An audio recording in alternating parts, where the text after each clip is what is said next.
Monster Hunter World Iceborne is a wonderful gaming experience with a whole host of content that Capcom has supported over the past few years, but now we have access to all the game has to offer, so we can work towards the best builds possible in the game. So I'm Darcblade with the best of the best builds for the Light Bowgun in Monster Hunter World Iceborne. Now when I say a best of the best build, I mean a build that is constructed from some of the rarest armor, weaponry and jewels in the game. This gives hunters some of the strongest sets possible.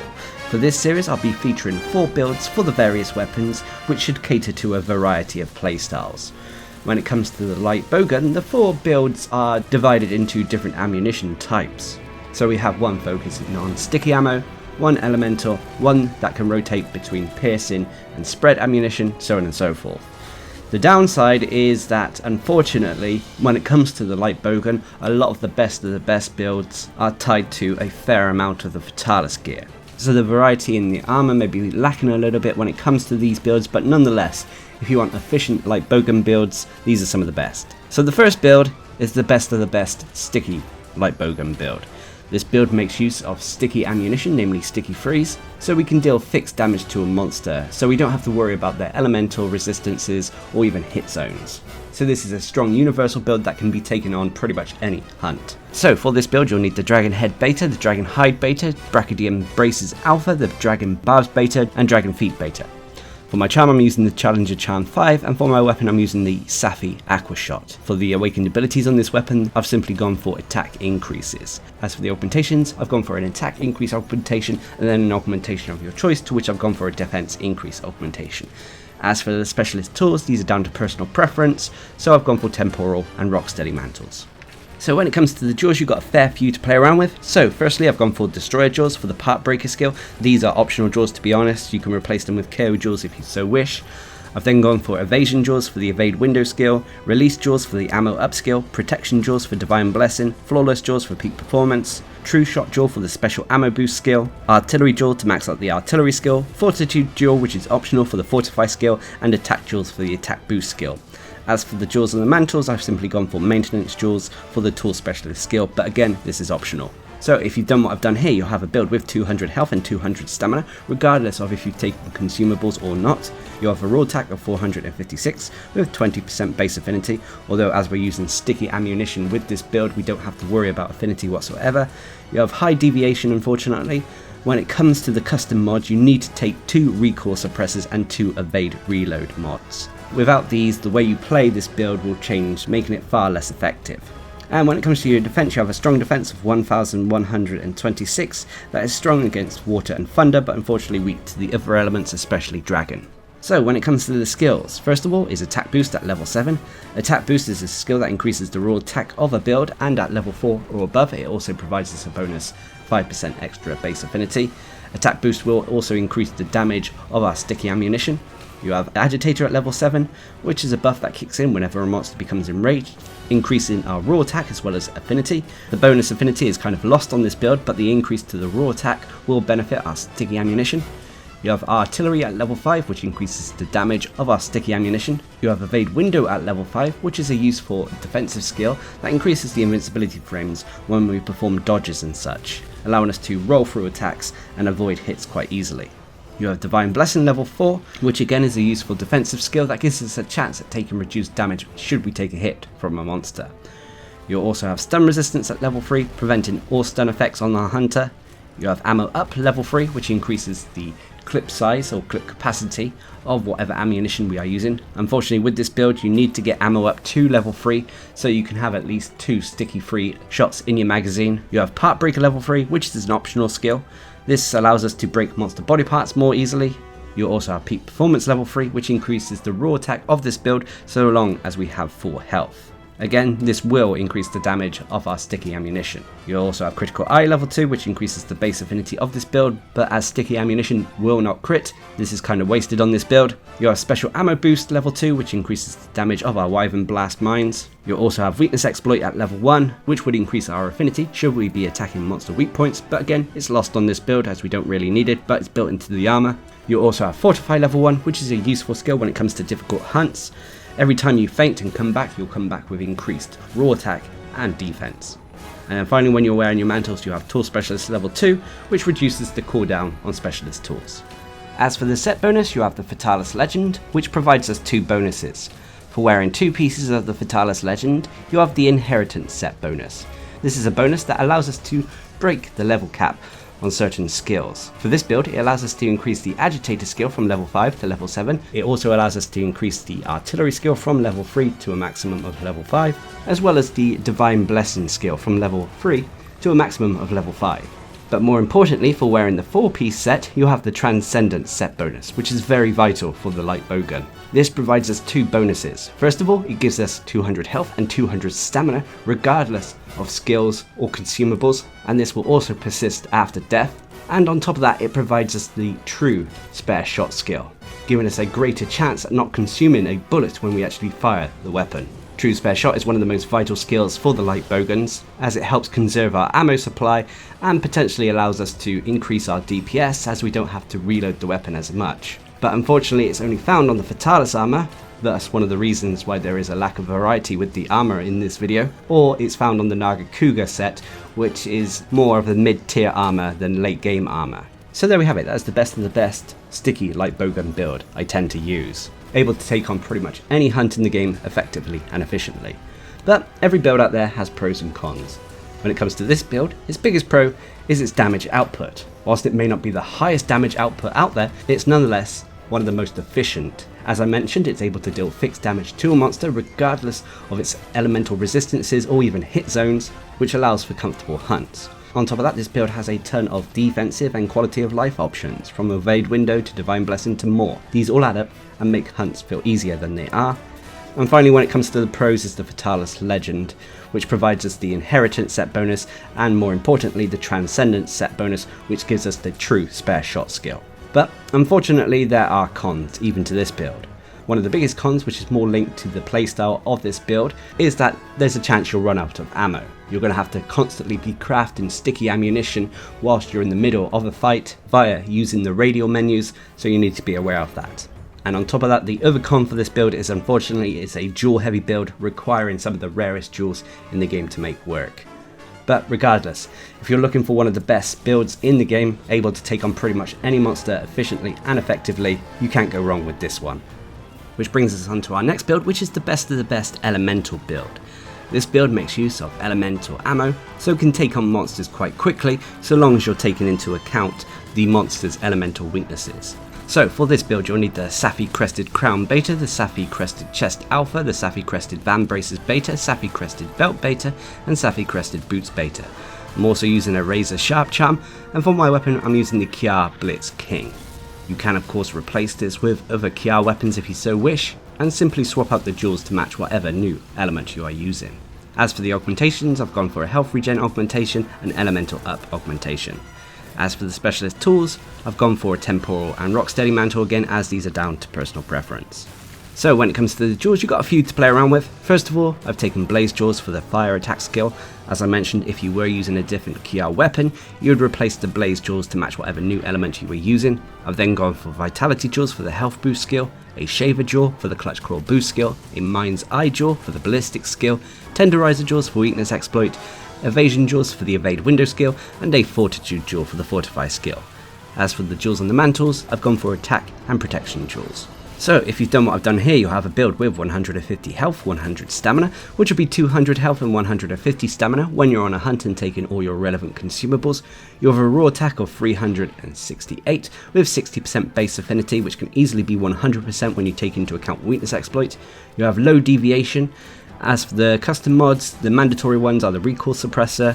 The Wyvern Blast mod is purely optional. You can of course use a power barrel or long barrel if you so desire. And when it comes to your defenses, you have a decent defense of 1081 that is strong against every element except for dragon. So when it comes to the skills, first of all you'll have fire attack at level 6. This is a skill that increases the fire rating and thus fire damage of a build. Of course, if you were using a different Kia weapon, you would replace fire attack to match whatever new element you were using. You'll then have evade window at level 5, health boost at level 3. Health boost is a skill that allows our health to get to that potential maximum of 200. You have blight resistance at level 3, which is a useful quality of life skill that ignores all elemental blights on our hunter. You have critical boost level 3, which is a skill that allows our shots to deal increased damage should they crit a monster. But this increase to our damage only applies to the raw portion of an attack, not the elemental portion. You'll also have weakness exploit at level 3, fortify at level 1, ballistics at level 1.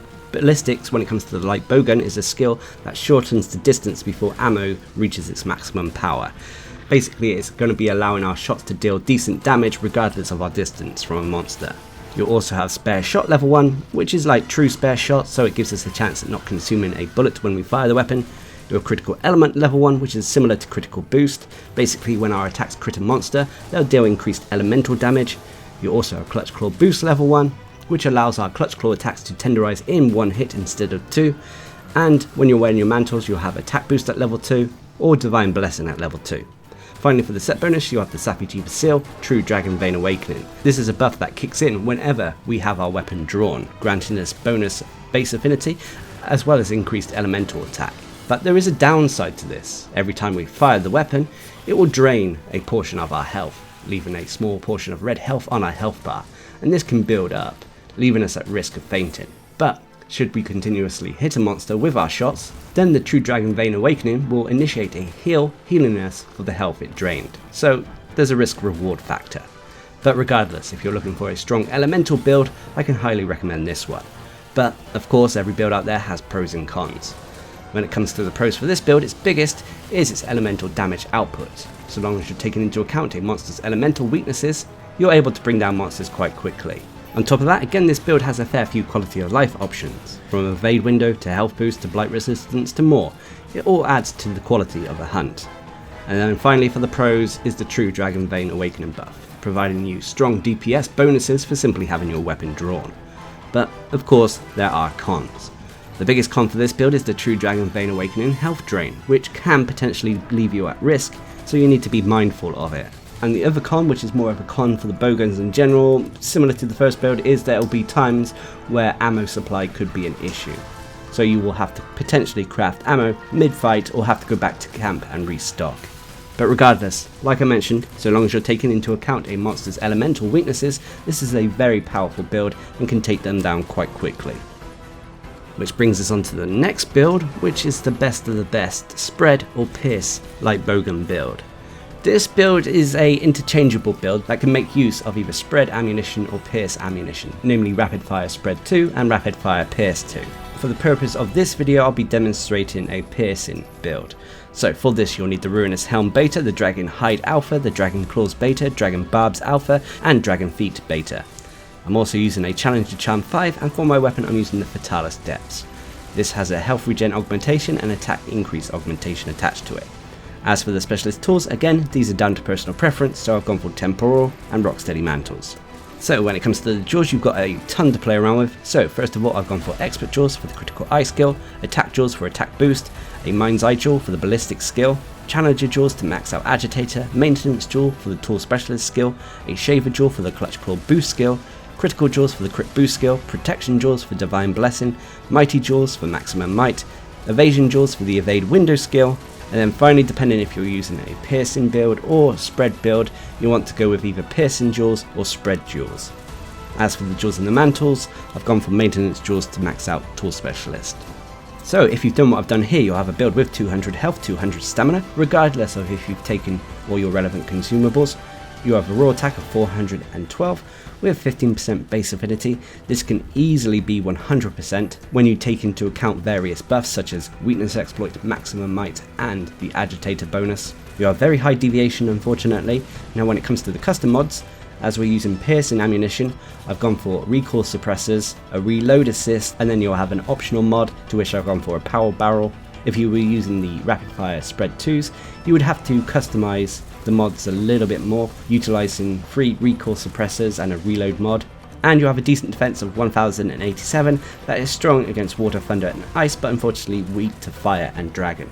So when it comes to the skills, first of all you have Critical Eye at level 7, you have Agitator at level 7, Evade Window at level 5, Divine Blessing at level 5, Maximum Might at level 5.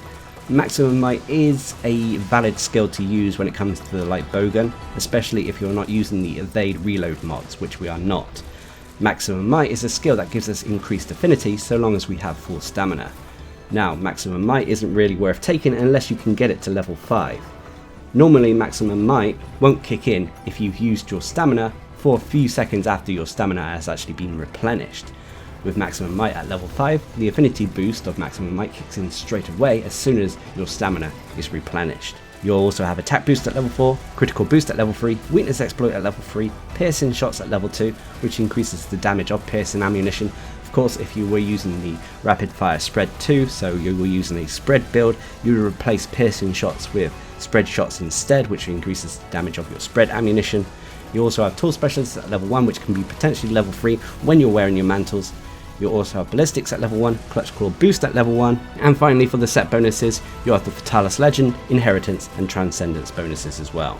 So as you can see, it's a very strong build once again, but unfortunately it doesn't quite have the variety found in some of the other weapon videos. This is because the Fatalis Legend set bonus is so strong and vital when it comes to the Light Bowgun that it overshadows a lot of the other builds that you can create, unfortunately. But regardless, every build out there has pros and cons. When it comes to this build, one of its biggest pros is its damage output. Whether you're using spread or piercing shots, you're able to take down monsters quickly and effectively with this build. On top of that, again, this build has a ton of defensive and quality of life options, from Evade Window to Divine Blessing and more. It all helps add to the quality of the hunt.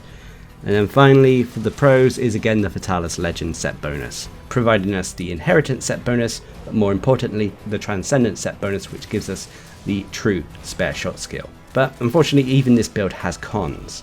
The first con, which is kind of linked depending if you're going with spread or piercing shots, is that unfortunately piercing shots works better against long monsters, so won't work against short monsters, and spread ammunition requires you to get close to monsters, putting you at risk. So both playstyles have a little bit of a downside there. And the other con is, unfortunately, again, this is a jewel heavy build requiring some of the rarest jewels in the game to make work. But regardless, if you like spread ammunition or piercing ammunition, this is probably the best build I can recommend. Able to take down monsters very quickly, so long as you have the jewels to make the build work. Which brings us on to the final build, which is the best of the best Guiding Lands Light Bowgun build. This build is a build that you can take into the Guiding Lands to farm pretty much any monster effectively and efficiently. As with most of the best Guiding Land builds featured in this series, it shares many similarities to the first build featured in this video. So, for this build you'll need the Dragon Head Beta, the Dragon Hide Beta, Brachydium Braces Alpha, the Dragon Barbs Beta, and the Dragon Feet Beta. I'm also using a Challenger Charm 5, and for my weapon I'm using the Safi Aqua Shot. As always, the awakened abilities on this are simply attack increases, and the augmentations include an attack increase augmentation and a defense increase augmentation. As for the specialist tools, these are down to personal preference, so again I've gone for temporal and rocksteady mantles. So when it comes to the jewels, again they share many similarities to the first build featured in this video. So we've gone for Destroyer Jewels for the Part Breaker skill, Evasion Jewels for Evade Window, Release Jewels for Ammo Up, Protection Jewels for Divine Blessing, Flawless Jewels for Peak Performance, a Hard Geology Jewel for the Geologist skill, this is the vital jewel you'll need for this build, Artillery Jewels for the Artillery skill, Fortitude Jewel for the Fortify skill, and Attack Jewels for the Attack Boost skill. As for the jewels and the mantles, I've simply gone for Maintenance Jewels for the Tool Specialist skill. So if you've done what I've done here, you'll have a build with 200 health and 200 stamina, regardless of if you've taken your consumables. You'll have a raw attack of 456 with 20% base affinity. You'll have high deviation. Again, for the custom mods, you'll need to go for 2 recoil suppressors and 2 evade reloading mods. And you'll have a strong defense of 1126 that is strong against water and thunder, but unfortunately weak to the other elements. Now when it comes to the skills, first of all you'll have attack boost at level 7, agitator at level 7, artillery at level 5, evade window at level 5, divine blessing at level 4, stun resistance at level 3, ammo up at level 3, part breaker at level 3, which when it comes to the Guiding Lands is an essential skill as it allows us to break off monster materials more easily as well as break monster parts more easily, leading to more loot. You also have Peak Performance at level 3, Geologist at level 3. Now when it comes to the Guiding Lands, you only really need Geologist at level 1, but as we have the decoration slots, you might as well get it at level 3. Geologist allows us to loot monster materials that we break from them twice instead of once, at least from the high tier monsters. On top of that, when it comes to mining nodes and bone piles, we're allowed to farm them additional times thanks to having Geologist at level 3. You'll also have Critical Eye at level 2, Weakness Exploit at level 1, Fortify at level 1, and Tool Specialist at level 2 when you're wearing your mantles. Once again, for the set bonus, you have the Fatalis Legend, which provides us the Inheritance bonus as well as Transcendence bonus. So there you have it. As you can see, very similar to the first build featured in this video. Nonetheless, it's probably the best way to farm the Guiding Lands when it comes to the Light Bowgun. but every build out there has pros and cons. When it comes to this build, biggest pro is its damage efficiency. As I mentioned, you don't have to worry about monster defenses, you can just simply shoot them with the sticky ammunition, and regardless of where you hit the monster, you'll be dealing large amounts of damage. On top of that, this build makes use of all the essential skills that you need for the Guiding Lands. From Part Breaker to Geologist to Fortify, these all make farming the area more effective. And then finally, again for the pros, is the Fatalis Legend set bonus. But unfortunately there are cons to this build, which are pretty much the same as the first build, which again, you're going to have to worry about your ammunition supply at times, and once again, this is a jewel heavy build. But these are supposed to be the best of the best builds, so they are going to feature some of the rarest equipment and jewels in the game, unfortunately. But if you're looking for a build to farm the Guiding Lands with, this is one to aim for, as it's one of the most effective builds to take into the endgame zone. So there we have it, those are the best of the best builds for the Light Bowgun. Now these builds are aimed to be strong general builds, able to take on pretty much any task in Monster Hunter World Iceborne. But if you wanted to take on more tougher monsters such as Elatrion or Fatalis, you can adjust them slightly here and there. Also, these builds are slightly different from the other metas found in the community, but regardless, these are the strongest builds that I personally like to use, and I hope they help you out in your hunts. Also, before I go, when it comes to the Light Bowgun, a lot of the builds featured in the previous build videos are still valid when it comes to the Light Bowgun. So check them out if you haven't got to the point where you can get the Fatalis armor. But until next time, I've been Darcblade, bringing you the best of the best builds for the Light Bowgun in Monster Hunter World Iceborne. Hope you enjoyed the video, thanks for watching, subscribe and like for more.